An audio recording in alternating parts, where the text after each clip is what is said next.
हम लोग state college के छात्र एवं छात्राएं आज आपके समक्ष एक स्वास्थ्य शिक्षा देने जा रहे हैं। 15 से लेकर 21 नवंबर तक हम लोग नवजात शिशु सुरक्षा सप्ताह मनाते हैं। इसमें हम सीखते हैं कि क्या क्या नवजात शिशु से जुड़े हुए हमें क्या क्या चीज़ें सुरक्षा अपनानी चाहिए और कैसे कैसे उनका सुरक्षा को अपने जीवन में अपनाना चाहिए। तो इसमें हम बहुत सारी चीज़ों के बारे में पढ़ेंगे, जैसे जो नवजात शिशु है अगर वो गिर जाता है या क्या क्या कारण की वजह से वो गिर जाता है, और अगर उसका हाथ जल जाता है तो उसमें हमें सबसे पहले क्या क्या चीज़ें करनी चाहिए, और जैसे कोई खिलौना खरीदते हैं तो फिर क्या क्या खिलौनों को खरीदते हुए क्या क्या चीज़ें हमें ध्यान में रखनी चाहिए, और उससे जुड़े हुए जो भी खतरे वगैरह होते हैं और उनसे जुड़े हुए कुछ मिथक तथ्य हम आपको बताएंगे। सबसे पहले हम पढ़ते हैं खिलौने से जुड़ी हुई जो भी चीज़ें हैं। खिलौने जो होती है एक मनोरंजक चीज़ होती है बच्चों के लिए, पर अक्सर ये खतरनाक भी हो सकती है। जब भी आप खिलौने खरीदते हैं तो ध्यान रखिए कि जो खिलौना है उसका आकार छोटा ना हो, क्योंकि अगर छोटा होगा तो जो नवजात शिशु है वो एकदम से उसे निगल लेगा और उसकी सांस की नली में फंस सकता है, जिससे कि उसकी जान को भी खतरा पहुंच सकता है। तो छोटे आकार का नहीं होना चाहिए, नुकीला नहीं होना चाहिए। नुकीला होगा तो भी इससे चोट पहुंच सकती है। और अपने बच्चों को सिखाएं कि जो भी मनोरंजन के लिए जो भी खिलौना वगैरह खरीदा है उसको किस प्रकार से इस्तेमाल करना है। और बहुत सारे खिलौने में हमने देखा है कि वो केवल 5 साल से ज़्यादा बच्चों के लिए होते हैं, तो कृपया करके अपने बच्चों के लिए जो 5 साल से कम के हैं उनको वो खिलौना ना दें जो उनके लिए बना हुआ नहीं है। और जो खिलौना है उसकी समय समय पर उसकी स्वच्छता मतलब उसको साफ करते रहना है जो भी खिलौना है, और इसी से बच्चा जो है वो स्वच्छता और सुरक्षा दोनों सीखे। अब आगे मेरी सहपाठी आपको और चीज़ों के बारे में बताएंगे। अब मैं आपको बताती हूँ कि जन्म के बाद जब बच्चे को स्नान दिया जाता है तो उसमें आपको क्या क्या सुरक्षा के लिए कदम उठाने चाहिए। सबसे पहले तो मैं आपको बता दूं, नवजात शिशु के तुरंत बाद उसे स्नान नहीं कराना चाहिए। ये बच्चे के लिए हानिकारक हो सकता है। इससे बच्चे के शरीर का जो तापमान है वो कम होने की संभावनाएं होती हैं, जिससे कि ये बच्चे के लिए घातक साबित हो सकता है। इसके बाद जब आपने देखा होगा कि जब कोई भी बच्चा पैदा होता है उसके बाद उसकी गर्भनाल का कुछ हिस्सा उसकी नाभि से जुड़ा हुआ रहता है, तो उसको खुद से कभी भी निकालना नहीं है। जब तक वो खुद से ना निकल जाए तब तक बच्चे को केवल एक गीले कपड़े से पोंछना है, उसे पानी में नहीं नहलाना है, ठीक है। इसके अलावा सबसे पहले बच्चे को नहलाने से पहले पानी का जो तापमान है वो चेक कर लेना चाहिए। ना वो ज़्यादा गर्म होना चाहिए ना ही ज़्यादा ठंडा होना चाहिए, क्योंकि अगर ज़्यादा गर्म होगा तो बच्चे की जलने की संभावनाएं हो सकती हैं, और अगर ठंडा होगा तो बच्चे का शरीर का तापमान कम हो सकता है। इसके बाद है स्नान से पहले जरूरी सामान जुटा लें, क्योंकि कभी कभी क्या होता है कि अगर आपने पहले ही जरूरी सामान नहीं जुटाया तो आपको बीच में से उठ के जाना पड़ सकता है और बच्चे को अकेले छोड़ना पड़ सकता है, जो कि एक हानिकारक साबित हो सकता है बच्चे के लिए। उसके बाद है शिशु को अकेला ना छोड़े, क्योंकि अगर आपने नहाने के दौरान अपने बच्चे को टब में अकेले छोड़ दिया तो उसमें या तो गिरने के चांसेस हो सकते हैं या फिर उसके डूबने की संभावनाएं हो सकती हैं। इसके बाद है रूखा कपड़ा इस्तेमाल ना करें। जब आपने अपने बच्चे को नहला दिया तो उसके बाद अपने बच्चे को एक कोमल कपड़े से साफ करना है। अगर आप रूखे कपड़े से साफ करेंगे तो बच्चे की जो त्वचा है वो रूखी हो सकती है। सर और गर्दन को सहारा दे, तो अपने बच्चे को नहलाते समय एक हाथ से उसकी गर्दन और सर को सहारा देना है, क्योंकि अभी जो नवजात शिशु है वो अपने जो सर का जो बोझ है वो खुद से संभाल नहीं पाता है, तो एक हाथ से आपको उसको संभालना है और दूसरे हाथ से उसको नहलाना है। लास्ट है सौम्य उत्पादों का उपयोग करें। यदि आप नहलाते समय कोई साबुन वगैरह यूज़ कर रहे हैं या फिर नहलाने के बाद कोई क्रीम वगैरह यूज़ कर रहे हैं तो आपको ध्यान रखना है कि उसमें कोई ऐसे केमिकल्स वगैरह या फिर कोई हानिकारक चीज़ें नहीं होनी चाहिए जो कि आपकी बच्चे की त्वचा के लिए हानिकारक हो सकता है। इसके बाद मेरी सहपाठी आपको आगे की जानकारी देगी। अब मैं आपको बताने जा रही हूँ कि बच्चों से संबंधित घर में जो हादसे होते हैं तो उनसे कैसे बचाव करें। सबसे पहले जैसे कि गीला फर्श है तो उसे पहले सूखने दें, तब बच्चे को उसमें चलने दें। गीले फर्श में कभी बच्चों को मत चलाएं, उससे गिरने के आसार बढ़ सकते हैं। दूसरा, जैसे कि इलेक्ट्रिक होल्स होते हैं, स्विचेज होते हैं, वहाँ पे उसे टेप से कवर कर दे जिससे बच्चा उसमें उंगली ना घुसा पाए। फिर जैसे कि घर में होता है कैंची, चाकू, ये सब रहते हैं, बच्चों की पहुंच से दूर रखें। अब जैसे घर में होता है पेंट वगैरह का कुछ काम हो रहा है तो उससे रिलेटेड जैसे पेंट के बॉक्सेस होता है, केरोसिन वगैरह होता है, तो बच्चे क्या करता है उसे पी लेता है, ठीक है। तो इन हादसों से भी बचाएं। फिर क्या होता है जैसे कि जैसे बच्चा चल रहा है तो उसे किसी बड़े की सहायता से ही चलाएं। और जैसे कि हम किचन में कभी भी बच्चे को जाने ना दें। और जैसे कि आप हम बोल सकते हैं जैसे बच्चा जैसे कैंची हो गई, चाकू हो गया, इसके कौन से बच्चे को दूर रखें। और जैसे कि आपने किचन में कुछ काम कर रहे हो तो बच्चे को अंदर आने ना दें।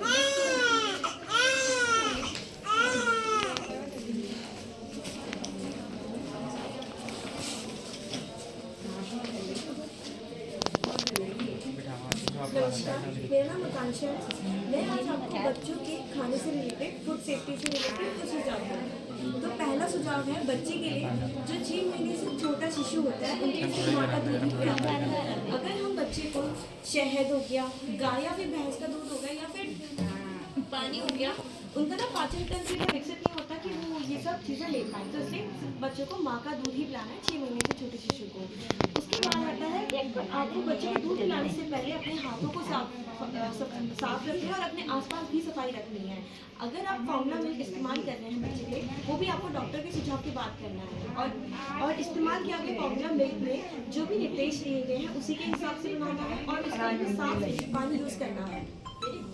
उसके बाद ये है कि अगर आप बच्चों को दूध पिलाने के लिए किसी भी बर्तन का इस्तेमाल करते हैं, उसको आपको 15 मिनट पानी में उबालना है। उसके बाद ही आप बच्चों के लिए इस्तेमाल करें। उसके बाद है कि आप बच्चों को कोई भी ठोस आहार ना दें, क्योंकि मैंने जैसे बताया उनका पाचन तंत्र इतना विकसित ही नहीं हुआ था कि वो हमारे जैसे सेब, टॉफ़ी या फिर नट्स जैसी चीज़ें नहीं खा पाते हैं।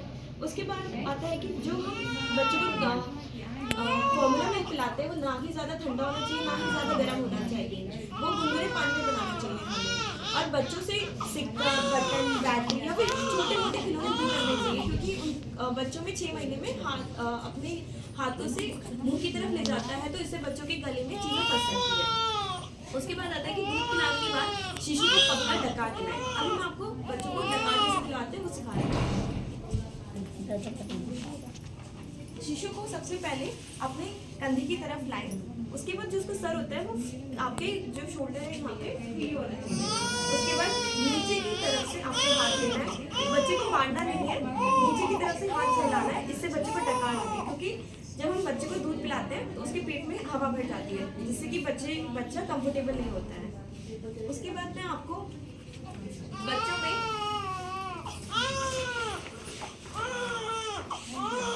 इसके बाद में बच्चों में आपको चोकिंग या फिर जिससे दम घुटना कहते हैं।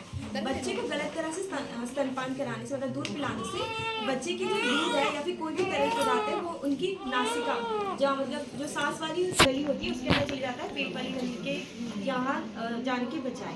और बच्चों में कभी कभी ऐसा भी होता है कि उनके बलगम या फिर थूक जम जाता है, जिसकी वजह से उनको चोकिंग होती है, या फिर बच्चे खुद से ही छोटे बटन या फिर कपड़े मुंह में ले लेते हैं जिससे उनका दम घुटना है। तो हम उसमें क्या कर सकते हैं, हम सबसे पहले उसमें हमें क्या क्या बच्चे में लक्षण दिखेंगे।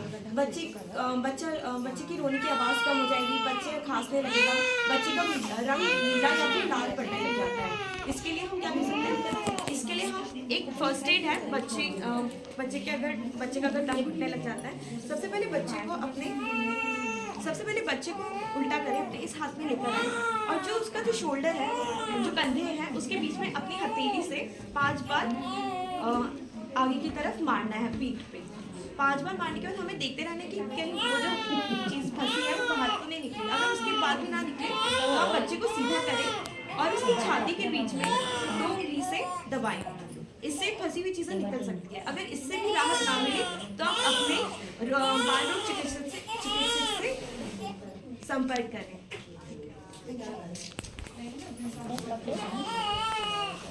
नमस्कार। तो अब मैं आपको बताऊंगा सोते समय बच्चों को गिरने से कैसे बचाएं।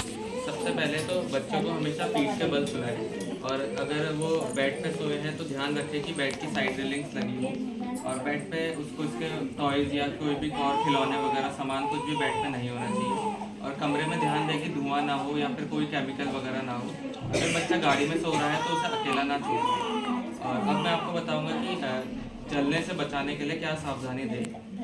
सबसे पहले बच्चों को गैस वगैरह से या फिर कोई भी आग वाली चीज़ से दूर रखें, और कुछ गर्म लिक्विड वगैरह बच्चों से दूर रखें। नहलाते समय गर्म पानी से अगर नहला रहे हैं तो ठंडे पानी में हल्का धीरे धीरे करके गर्म पानी मिलाएं, और बच्चे में डालने से पहले पानी को चेक कर लें कि वो कितना गर्म है। और दूध की बोतलों को जब गर्म पानी में उबालें तो उसके बाद ध्यान दें कि वो ठंडी हो जाए, और दूध का भी तापमान चेक कर ले पिलाने से पहले। बच्चों को तेज़ धूप की रोशनी से बचा के रखें, लाइटर वगैरह से, माचिस से, इन सब से दूर रखें। और अब है कि अगर जलने पर प्राथमिक उपचार क्या करें। सबसे पहले तो ठंडे पानी से धो ले जहाँ भी जला हुआ है, और उसके बाद हल्की पट्टी कर सकते हैं उसमें, और हल्की पट्टी इसलिए करें ताकि इन्फेक्शन वगैरह से बच जाए। और ज़्यादा से ज़्यादा पानी पिलाएं, एलोवेरा या फिर कोई भी और लोशन जो भी हो वो लगाएं, नज़दीकी डॉक्टर के से संपर्क करें। तो अब है कि क्या ना करें, उस पर कोई भी तेल वगैरह ना डालें, या फिर कोई भी और केमिकल या शराब का उपयोग ना करें। बर्फ को सीधा जख्म पे ना लगाएं, और जलने के बाद जो फोड़े या दाने हो जाते हैं उनको फोड़े ना, और छालों को छेड़े ना ज़्यादा। धन्यवाद।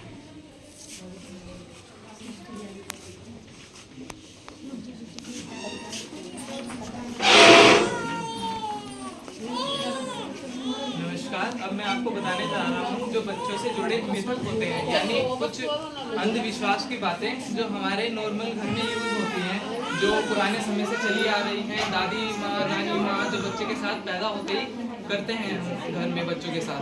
उसमें से पहला मिथक है कि नवजात शिशु को पैदा होते ही नहला देना। ऐसा हमें नहीं करना चाहिए। ये देखा गया है कि कई जगह ये कर देते हैं, क्योंकि जब बच्चा नया नया पैदा होता है तो अगर हम उसे नहला दें, पैदा होते ही नहला दें, तो बच्चे का शरीर का जो तापमान है वो एकदम से गिर जाता है, और बच्चों को जो है वो बीमारी होने के ज़्यादा चांसेस होते हैं और ज़्यादा कॉम्प्लिकेशन होती है जी। मतलब तुरंत बाद नहीं नहलाना चाहिए। उस टाइम पर आप साफ कपड़े यानी पोंछ सकते हैं उसे। और जैसे कि बच्चे को नहलाते हैं तो रोज रोज नहलाने की भी जरूरत नहीं होती। हम हफ्ते में एक दिन छोड़ के नहला सकते हैं। और नहलाना भी कैसे है, जैसे कि गीले कपड़े से हम ऐसे मतलब जैसे पोंछ के ऐसे नहला सकते हैं, मतलब डायरेक्ट पानी मत गिरे बच्चे के ऊपर ना, तो उससे क्योंकि बच्चे की जो त्वचा होती है नई वो ज़्यादा सेंसिटिव होती है, उसकी वजह से वो रुखी हो सकती है और काफ़ी सारे रैशेस वगैरह बच्चे की स्किन पर हो सकते हैं। अब दूसरा मिथक होता है शिशु की आंखों में काजल लगा देना। काजल लगाने से बच्चे की आंखें मोटी हो जाती हैं, सुंदर हो जाती हैं, तेज हो जाती हैं बच्चे की आंखें। तो ऐसा बिल्कुल नहीं है। तो वो काजल लगाने की वजह से आपको दिख सकता है कि बच्चे की आंखें मोटी हो गई हैं, सुंदर हो गई हैं, लेकिन ऐसा नहीं। काजल में एक लेड नाम का केमिकल होता है, तो वो बच्चे की आंखें भी मतलब जो बच्चे के शरीर के अंग होते हैं वो काफ़ी नाजुक होते हैं। अगर हम उसे केमिकल से मतलब लगाएंगे उनके ऊपर तो वो ज़्यादा नुकसान दे सकते हैं बच्चे को, तो उससे संक्रमण होने के चांसेस होते हैं बच्चे की आंखों पर। अब तीसरा मिथक आता है शिशु की गर्भनाल पर गोबर लगा देना। ये कहीं गांव में हमें देखने को मिलता है कि क्या करते हैं कि बच्चों की जो गर्भनाल होती है उस पर गोबर लगा देते हैं। हमें ऐसा बिल्कुल नहीं करना चाहिए। जो बच्चे की गर्भनाल होती है उसे सूखा छोड़ देना चाहिए। वो जितनी सूखी रहेगी वो मतलब अगर उसमें नमी बनी रहेगी तो वो मतलब झड़ेगी ही नहीं, ठीक ही नहीं होगी, मतलब सूखी रहनी चाहिए। या फिर डॉक्टर ने कुछ पाउडर वगैरह दिया है बच्चे की गर्भनाल पर लगाने पर तो उसे लगा सकते हैं। फिर चौथा मिथक आता है कि नवजात शिशु को जन्म होते ही शहद चटा देना, या कुछ जन्म गुट्टी होती है वो चटा देना। तो हमें ऐसा बिल्कुल नहीं करना है, क्योंकि ऐसा बोलने के मतलब ऐसा देखा गया है कि शहद चटा कुछ रिवाज होते हैं किसी के यहाँ पर ना कि शहद चटा देना बच्चों को जैसे जन्म होते ही, तो बिल्कुल नहीं करना है। क्यों नहीं करना है? क्योंकि बच्चा जो है वो 6 महीने तक उसे बच्चे को सिर्फ माँ के दूध पे ही रखना चाहिए, क्योंकि बच्चा उसे पचा ही नहीं पाता। बच्चा पचाएगा नहीं, बच्चों को इन्फेक्शन हो जाएगा। और शहद में आजकल तो ऐसे केमिकल्स यूज होते हैं बाहर से जो मार्केट में मिलते हैं, तो बच्चे को नुकसान कर सकते हैं, तो इसीलिए ये भी नहीं करना है। फिर 5वां मिथक देखने के लिए मिलता है हमें कि माँ का जो पहला दूध होता है वो बच्चे को नहीं पिलाते हैं कहीं पर, तो ऐसा भी नहीं करना है। जो माँ का पहला दूध होता है उसे कोलेस्ट्रम बोलते हैं इंग्लिश में, तो काफ़ी ज़्यादा न्यूट्रिशियस होता है, मतलब उसमें काफ़ी ज़्यादा पोषक तत्व पाए जाते हैं जो पहला दूध होता है, तो उसे भी पिलाना चाहिए। अब इनके अलावा भी कुछ मिथक देखे गए हैं, जैसे कि बच्चे के नाक और कान में तेल डाल देना कि बच्चे के नाक और कान खुल जाएंगे, तो ऐसा भी नहीं करना है। वो बच्चे के नाक और कान में और रुकावट पैदा करता है, वो साफ नहीं होता है। क्योंकि तेल तो ऐसी चीज़ है कि आप सर पे लगा लो तो आपको उसे हटाने के लिए शैम्पू की ज़रूरत पड़ती है हटाने के लिए, तो अंदर से कैसे हटेगा बिना किसी चीज़ के, तो ऐसा भी नहीं करना है। और आगे देखने के लिए मिलता है कि बच्चे को मतलब मोटा तंदुरुस्त करने के लिए गाय का दूध पिला देना। तो मैंने जैसे कि पहले बताया कि 6 महीने तक बच्चे को जो है वो सिर्फ माँ के दूध पर ही रखना चाहिए। सिर्फ माँ का दूध ही बच्चे के लिए पोषक है। 6 महीने के बाद आप डॉक्टर बताता है कि उसे कुछ और खिलाइए, क्योंकि 6 महीने के बाद बच्चे की जो ग्रोथ है वो ज़्यादा तेज़ी से होती है, तब वो माँ के दूध उसके लिए पर्याप्त नहीं होता 6 महीने के बाद। लेकिन 6 महीने तक केवल माँ का दूध ही पर्याप्त है बच्चे के लिए। तो ये कुछ मिथक हैं। हमें आशा है कि आप सबको ये समझ में आया बच्चा होगा। पीन रहा दूध इस तरह इसी तरह हमारा गाँव बिल्कुल पकड़ नहीं रहा, दूध बिल्कुल पकड़ नहीं रहा। ये भी सिखाएंगे, अभी सिखाते हैं।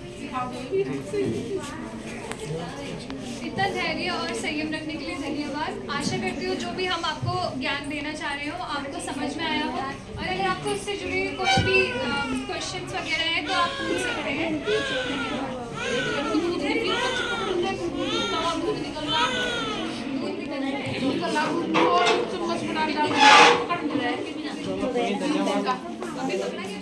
कितने में पकड़ाया आपने? ऊपर का पिलाया मैंने, कौन सा भी किसका बहुत दर्द